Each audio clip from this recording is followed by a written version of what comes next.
pull-to-power up flyover walkway. The closed Churchill Way flyover could still be made into a promenade in the sky, like New York City's famous High Line. That's the message from the team behind the plans as they wait to see whether the 60s structure will survive. And they say a solar energy scheme could help save the flyover and generate cheaper power for those who live nearby. Last month it was revealed that the flyover would be closed for 6 months for urgent safety checks.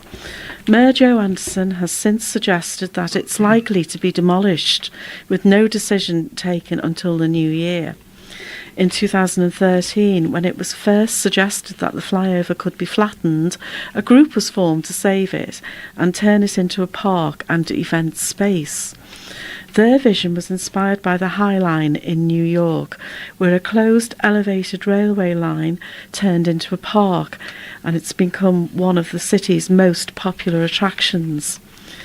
The flyover was closed and used for occasional events to show the idea could work, and the idea won global attention. Kate Stewart, CEO of We Make Places CIC, the organisation that developed out of Friends of the Flyover, agreed it needed to be closed for checks, but that even if the flyover could no longer be used by cars, it could still become a public space. She said, "The original Friends of the Flyover proposal was a response to a council vision to redirect traffic away from the structure. Recent discoveries have led to the current closure, while more structural investigations take place. It's logical to assume that there could be a number of outcomes from this, and we hope that one of the options being considered is that if it is no longer viable for the structure to carry traffic, what alternative uses could it safely be put to?"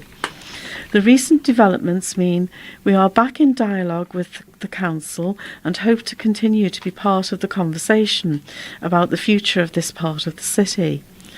Steve Threlfall of Friends of the Flyover said, "Should the weight of continued vehicle traffic be a concern for safety in the long term, we would hope the much-loved option of creating a safe and unique pedestrian and cycle-friendly space would still be considered by the council."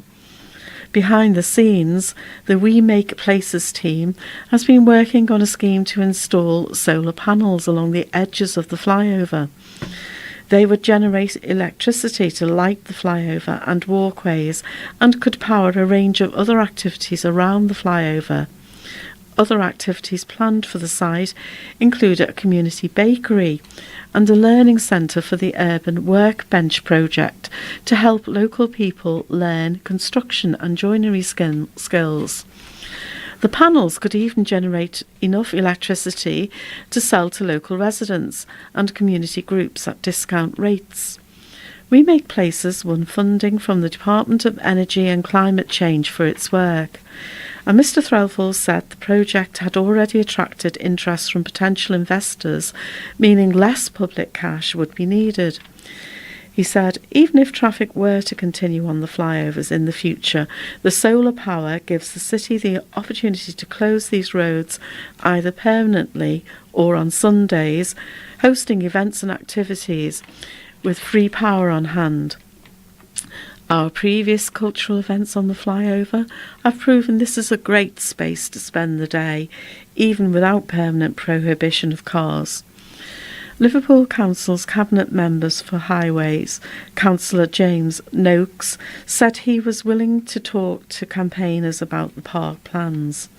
He said, "When we get those investigations on the flyover back, we'll be able to make a decision around what we should do with them.